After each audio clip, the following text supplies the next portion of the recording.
नमस्कार दोस्तों, स्वागत है आपका study service online coaching academy में। मैं स्वाति। और जिस तरह से हम डेली जो है अपने क्वेश्चंस को डिस्कस करते हैं, क्योंकि हमारा हिस्ट्री सब्जेक्ट चल रहा है और टीजीटी कमीशंस और टेट के लिए जो है ये बहुत ही इंपॉर्टेंट सेशंस हैं। और आप में से भी अगर कोई टीजीटी कमीशंस की तैयारी कर रहा है या फिर टेट की तैयारी कर रहा है, तो आप हमारे साथ ऑनलाइन कोचिंग एकेडमी के अंदर जो है इवनिंग और मॉर्निंग शिफ्ट के अंदर जो है अपनी ऑनलाइन क्लासेस को ज्वाइन कर सकते हैं और अपने एग्जाम को क्रैक कर सकते हैं। चलिए, सबसे पहले मैं बात करती हूँ कि हमारा जो आज का सेशन है वो हिस्ट्री पे बेस्ड है और ये हमारा फोर्थ मॉक टेस्ट है जो आप मेरे साथ डेली 11 बजे डे में जो है अटेम्प्ट करते हैं। चलिए, तो देखते हैं आज के सेशन का फर्स्ट क्वेश्चन। आज के सेशन का first question very very important है। क्वेश्चंस यहाँ पे पूछा गया है, निम्नलिखित में से कौन सा इतिहासकार वामपंथी इतिहासकार नहीं है। तो यहाँ पे वामपंथ की बात की जा रही है। ऑप्शन है सुमित सरकार, सेकंड है रोमिला थापर, थर्ड है AR देसाई और फोर्थ है RC मजूमदार। तो आपने जो है medieval history, modern history, ancient history तीनों पढ़ी होंगी, जिसमें से ये जो क्वेश्चन है आपका ये मॉडर्न हिस्ट्री का, जब आपके जो है अगर हम यहाँ पे देखें तो कहीं ना कहीं इतिहासकार की बात बोली जा रही है और वामपंथी की बात की जा रही है। तो यहाँ पे जो सही आंसर आपका रहेगा वो क्या रहेगा। तो यहाँ पे जो मजूमदार जी है, मजूमदार जो ऑप्शन है, option number D RC Majumdar, यानी कि रोमेश चंद्र मजूमदार। अगर हम बात करें 1888 से लेकर के 1980 तक जो है इनका टाइम पीरियड है और ये जो है राष्ट्रवादी थे। कैसे थे? वामपंथी नहीं है बल्कि क्या है, राष्ट्रवादी इतिहासकार है। और अगर हम देखें एंशंट हिस्ट्री की बात करें तो इन्होंने बहुत सारा काम कर रखा है उसमें, ठीक है। और भारत की जो स्वतंत्रता की बात करें तो उस पे भी इन्होंने काम किया है, यानी कि स्वतंत्रता का जो इतिहास है या स्वाधीनता का जो इतिहास है उसमें भी इन्होंने क्या कर रखा है, काम कर रखा है। इन्होंने 1857 का जो रिवोल्ट था या क्रांति थी उसमें एक स्टेटमेंट दी थी। इन्होंने कहा, ना तो पहला, लिख लीजिए क्योंकि कई बार स्टेटमेंट आ जाती है। इन्होंने क्या कहा, ना तो पहला, ना ही राष्ट्रीय, ना ही राष्ट्रीय, ना ही स्वतंत्रता संग्राम था, न ही स्वतंत्रता संग्राम था। तो ये बात किसने कह रखी, कई बार पेपर में आ सकती है, स्टेटमेंट है इनकी। साथ ही साथ में मैं बता दूं कि मजूमदार जी जो हैं इन्होंने एक बुक लिखी है। इनकी बुक का नाम है the history and culture of the Indian people. The history and culture of the Indian peoples. तो वेरी वेरी इंपॉर्टेंट, पेपर में पूछी जा सकती है, पेपर में बुक का नाम पूछा जा सकता है। चलिए, तो राइट आंसर था option number D. Next question की ओर चलते हैं। हमारे पास नेक्स्ट क्वेश्चन है कि प्रथम बार किस वर्ष में ICS परीक्षा का आयोजन और ब्रिटेन में एक साथ हुआ। सब जानते हैं ICS इंडियन सिविल सर्विसेज के नाम से जाना जाता था पहले इसे। अब आप इसी को जो है इंडियन सिविल सर्विसेज तो आज भी कहते हैं, बट फिर इसको जो है कन्वर्ट कर दिया गया, यानी कि पहले जो ये ICS परीक्षा थी सिर्फ आपकी जो है अ, भारत में ना हो करके, आप सब जानते हैं कि इससे पहले जो है कहाँ पे हुआ करती थी, है ना। तो बाद में जो है अगर हम देखें 1922 की, अगर हम बात करें 1922 की बात करें, तो इंग्लैंड और भारत, इंग्लैंड यानी कि पहले कहाँ होती थी ओनली ब्रिटेन, यानी कि इंग्लैंड में। तो यहाँ पे ब्रिटेन भी लिख सकते हो और आप इंग्लैंड भी बोल सकते हो। तो यहाँ पे उस समय जो 1922 में इंग्लैंड एंड इंडिया, यानी कि भारत में कहाँ पे हुई थी, इलाहाबाद में। इलाहाबाद में पहली बार जो है एक साथ करवाई गई थी। तो इस समय भारत के वाइसराय कौन थे, क्वेश्चन आ सकता है। वाइसराय कौन थे, या फिर कहें कि गवर्नर जनरल की अगर हम बात करें तो कौन थे, लॉर्ड रीडिंग। Lord reading. कब की बात है ये कब से कब तक थे लॉर्ड रीडिंग? 1921 से 26 तक थे। और पहले भारतीय आईसीएस अधिकारी कौन थे? ये भी क्वेश्चन आ सकता है। फर्स्ट आईसीएस तो कौन थे? सत्येंद्र नाथ टैगोर। सत्येंद्र नाथ टैगोर। तो ये चीजें इंपॉर्टेंट थी। चलिए नेक्स्ट देखते हैं। नेक्स्ट क्वेश्चन है, फोर्ट विलियम कॉलेज की स्थापना डैश ने की? कॉर्नवालिस ने, वेंटिक ने, लॉर्ड वेलेजी, या इनमें से किसी ने भी नहीं?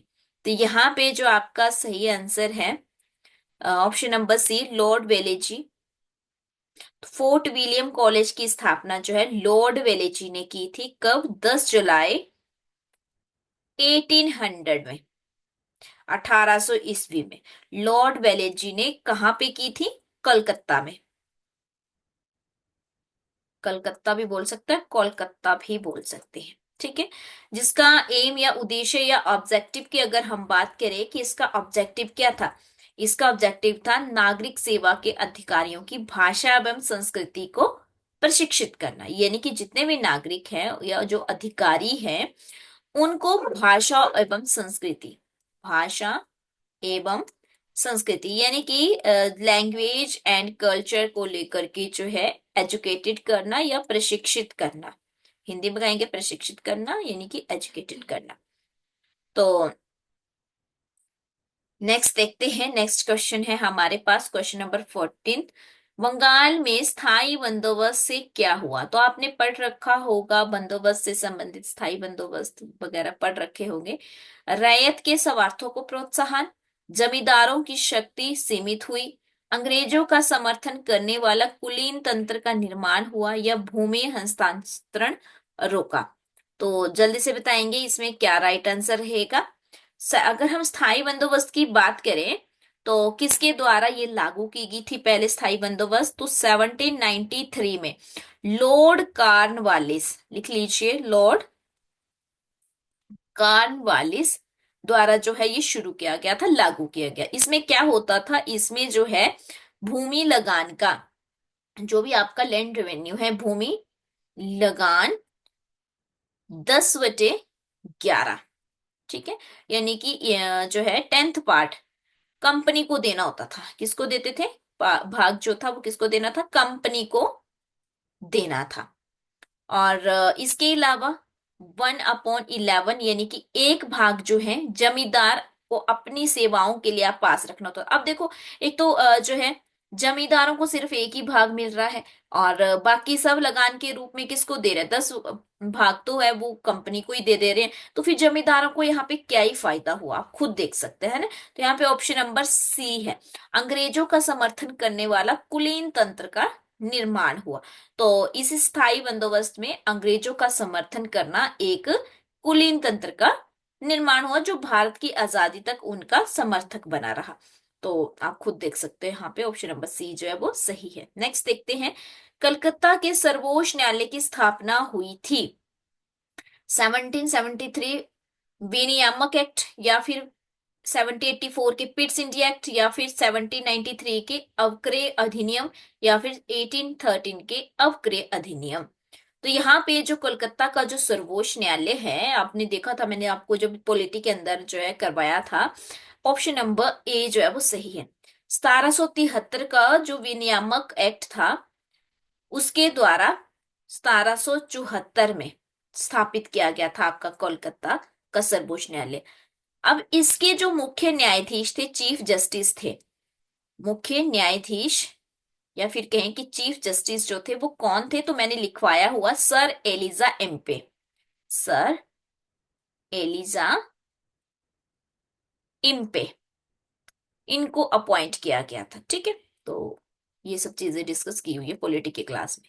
नेक्स्ट क्वेश्चन देखते हैं, किस अधिनियम के अंतर्गत आईसीएस के लिए प्रथम परीक्षा इलाहाबाद में आयोजित की गई? ये तो आपको पता, मैंने ऊपर बता दिया कि इलाहाबाद में हुई थी, इंडिया में, और इंग्लैंड में भी साथ में ही हुई थी। और जो है फर्स्ट जो है आईसीएस कौन बने थे भारत की, तो वो मैंने सब बता दिया आपको। लेकिन अब बात पूछी जा रही है कि अधिनियम कौन सा था, कौन सा एक्ट था? मार्ले मिंटो एक्ट 1909, या फिर 1892 का भारत परिषद अधिनियम, या फिर 1919 का रोलेट एक्ट, या फिर 1919 का भारत सरकार अधिनियम। तो यहाँ पे जो सही आंसर है ऑप्शन नंबर डी, 1919 का भारत सरकार अधिनियम। और अगर हम इसकी बात करें तो यूनाइटेड किंगडम, यूके की संसद, यूके की संसद द्वारा ये पारित था। मॉन्टेस्क्यू चेम्सफोर्ड सुधार के नाम से भी जाना जाता है। किस नाम से जाना जाता है? मॉन्टेग्यू चेम्सफोर्ड सुधार के नाम से भी जाना जाता है, क्योंकि इस अधिनियम में जो है, ये जो जब ये अधिनियम या एक्ट जब ये पारित किया गया, तो उस समय जो मॉन्टेग्यू भारत सचिव वो चेम्सफोर्ड वायसराय थे। तो उस क्यों कहा जाता है? क्योंकि ये जो मॉन्टेस्क्यू थे उस समय क्या थे? भारत के जो है सचिव थे। और चेम्सफोर्ड जो थे वो क्या थे? वायसराय थे। तो इसीलिए जो है इसको जो है मॉन्ट चेम्सफोर्ड सुधार भी बोला जाता है। तो ये आपने देखी चीजें इंपॉर्टेंट थी, ऑप्शन नंबर डी सही था। नेक्स्ट क्वेश्चन है, निम्नलिखित में से मद्रास का वे कौन सा गवर्नर था जिसने टिप्पू सुल्तान से मंगलोर की संधि की थी? देखो संधियां भी आती हैं पेपर में, ये बता दूं पहले। लॉर्ड हैरिस, लॉर्ड हैमिल्टन, और लॉर्ड मैकार्टनी, या लॉर्ड स्टीफेंस। तो कौन था? तो यहाँ पे मंगलोर की संधि जो है टिप्पू सुल्तान किस किस के बीच में हुई थी? टिप्पू सुल्तान तथा मद्रास के governor Lord Macartney, Lord Macartney. In option number C जो अब आपका सही है। कब हुई थी ये संधि? तो ये हुई थी 1784 में। इसके तहत दोनों एक दूसरे के जीते हुए प्रदेशों को लौटा रहे थे। मतलब यानी कि जो भी इन्होंने एक्वायर किए थे एक दूसरे की जगहें, उनको क्या कर रहे थे? उन्होंने दोनों ने क्या किया? एक दूसरे के देशों को लौटा दिया था। ठीक है, जगहों को लौटा दिया था। और अंग्रेजों ने ये आश्वासन दिया था कि वो मैसूर वाला जो एरिया है उसके साथ मित्रता बनाए रखेंगे। मंगलोर की संधि पर वारेन हेस्टिंग ने ये भी बोला था कि मैकाटनी कैसा आदमी है। ठीक है, उन्होंने क्या बोला? मैकाटनी कैसा आदमी है जो संधि के बावजूद भी कर्नाटक को खो देता है। तो इस तरह की बातें भी देखने को मिली है। कॉन्सेप्ट पढ़ेंगे तो और ज्यादा अच्छे से क्लियर होगा। जनगणना के कार्य का आरंभ किसने किया? सबसे पहले जनगणना जो है 1872 में हुई है। किसके द्वारा की गई है? ऑप्शन नंबर ए है लॉर्ड मेयर, सेकंड है लॉर्ड लिटन, और थर्ड है लॉर्ड रिपन, और फोर्थ है लॉर्ड कर्जन। तो 1872 में जनगणना जो है लॉर्ड मेयो के द्वारा, ऑप्शन नंबर ए जो है वो आपका बिल्कुल सही आंसर है। किसके द्वारा? लॉर्ड मेयो के द्वारा की गई है। और लेकिन 1881 की अगर बात करें तो ये ये जो जनगणना हुई थी सबसे पहली बार वो हुई थी 1872। लेकिन 1880 की अगर हम 81 की बात करते हैं तो नियमित दशकीय जनसंख्या जनगणना शुरू हुआ था, जो लॉर्ड रिपन ने शुरू किया था। लिख लीजिए, नियमित दशकीय मतलब 10-10 सालों के बाद वाली जनसंख्या शुरू हुई थी। ठीक है, जनसंख्या की जो है जनगणना, पॉपुलेशन की जनगणना जो है स्टार्ट हुई थी आफ्टर 10-10 ईयर। तो वो किसने की थी? वो की थी लॉर्ड रिपन ने। तो आपने यहाँ पे कंफ्यूज नहीं होना है। ठीक है, और इसके अलावा 2021 की जनगणना 16वीं थी, और स्वतंत्र भारत की 8वीं जनगणना होगी। तो इस तरह से 2021 में जो होनी थी आपकी, ड्यू टू कोविड जो है, आप सब जानते हैं कि नहीं हो पाई थी। तो लगभग मतलब मान के चलिए कि हो ही चुकी है। अब बस डाटा जो है वो रिप्रेजेंट होना है। तो इसकी थीम क्या थी? जन भागीदारी से जन कल्याण, जो 2021 वाली थी। 21 में जो थी वो स्वतंत्रता के बाद 8वीं थी, और टोटल अगर देखें तो 16वीं जनगणना थी। ठीक है, और थीम क्या थी? जन भागीदारी से जन कल्याण, जन भागीदारी से जन कल्याण। तो मैंने यही लिख दिया है स्पेस। चलो, ठीक है। नेक्स्ट देखते हैं। नेक्स्ट क्वेश्चन है क्वेश्चन नंबर 19। भारत में 17वीं शताब्दी में कौन सी नई फसल आई? तंबाकू या मक्का, गन्ना या नील, चना या जौ, या फिर धान और बाजरा। तो कौन सी फसल जो है हमें देखने को मिली है? तो हम देखते हैं कि 17वीं शताब्दी की अगर हम बात करते हैं, 17th सेंचुरी की बात करें, तो तंबाकू और मक्का, option number A is your right answer. तो जो पुर्तगीज थे, तो उनके द्वारा जो है तंबाकू और मक्का की फसल जो है भारत में लाई गई थी, और सभी प्राचीन काल से ही भारत में प्राप्त होता है। अन्य जितने भी हैं, चाहे गन्ना हो, नील हो, चना हो, जौ हो, धान हो, बाजरा, ये ऑलरेडी इंडिया में ही था, लेकिन तंबाकू और मक्का लाए थे वो। नेक्स्ट देखते हैं, किताब उल हिंद के रचयिता कौन है? तो पूछा जा सकता है, मेडिवल हिस्ट्री की है। नंबर वन, इसामी या इब्न बतूता, अल्बेरुनी या उत्वी। तो किताब उल हिंद जो है वो किसके द्वारा लिखी गई? ऑप्शन नंबर डी, उत्वी के द्वारा। तो वेरी वेरी इंपॉर्टेंट क्वेश्चंस थे आज के आपके। और आप जो है कमेंट करके जरूर बताइएगा कि आपको जो है आज के क्वेश्चन जो है, सॉरी मैंने उत्वी बता दिया है ना, उत्वी नहीं आएगा, अल्बेरुनी आएगा। क्या आएगा? अल्बेरुनी। ठीक है। किताब उल हिंद के रचयिता कौन है आपके? अल्बेरुनी है। मेरे से एकदम से गलत बोला गया, उसके लिए सॉरी। तो माइंड में एकदम से आ गया। अल्बेरुनी है सही आंसर किताब उल हिंद के लिए। और आई होप कि आपको आज के क्वेश्चन जो है बिल्कुल अच्छे लगे होंगे, और आप इसी तरह से जो है स्टडी सर्विस को फॉलो करते रहिए। अगर आप पहली बार जो है विजिट कर रहे हैं तो सब्सक्राइब कर लीजिए, और इसी तरह से आपको डेली जो है मॉक टेस्ट मिलते रहेंगे। और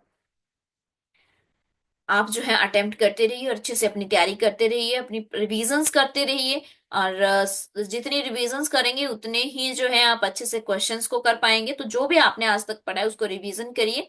और खैर हमारी जो लाइव क्लासेस चलती हैं, हमारे जो पेड कोर्सेज है, उसमें आजकल कमीशन वालों के लिए हमारी हिस्ट्री चली हुई है ना। तो अभी वो एंशियंट हिस्ट्री देख रहे हैं, तो साथ साथ में क्वेश्चंस भी डेली अगर मिलते रहते हैं। नो डाउट कि यहाँ पे जो क्वेश्चन मिल रहे हैं वो अभी इंडियन आपकी जो एंशियंट हिस्ट्री के नहीं है, सब मिक्स क्वेश्चंस है। मिक्स क्वेश्चन का मतलब यही है कि आपको सारा ही पता चल सके। आप जैसे जैसे कॉन्सेप्ट पढ़ते जाएंगे मेरे साथ, तो और भी ज्यादा अच्छे से क्लियर होता जाएगा। तो इसीलिए मैंने मिक्स्ड क्वेश्चन रखे हैं, ताकि आपको ऐसा ना लगे कि आप कॉन्सेप्ट वाइज ही अगर करेंगे तो फिर पेपर में तो मिक्स्ड आए होते हैं ना, आगे पीछे क्वेश्चंस होते हैं। तो आपको पेपर वाली फीलिंग आनी चाहिए क्वेश्चंस करते हुए, कि हाँ पेपर में अगर ऐसा क्वेश्चन आ गया तो हम क्या करेंगे। चलिए, तो आई होप कि आपको ये सब जो है चीजें अच्छी लग रही होगी, और आप अच्छे से अपनी रिवीजन कर पा रहे होंगे। वीडियो को लाइक जरूर करें, अपने दोस्तों के साथ जरूर शेयर करें। थैंक यू सो मच, मिलेंगे अगली क्लास में।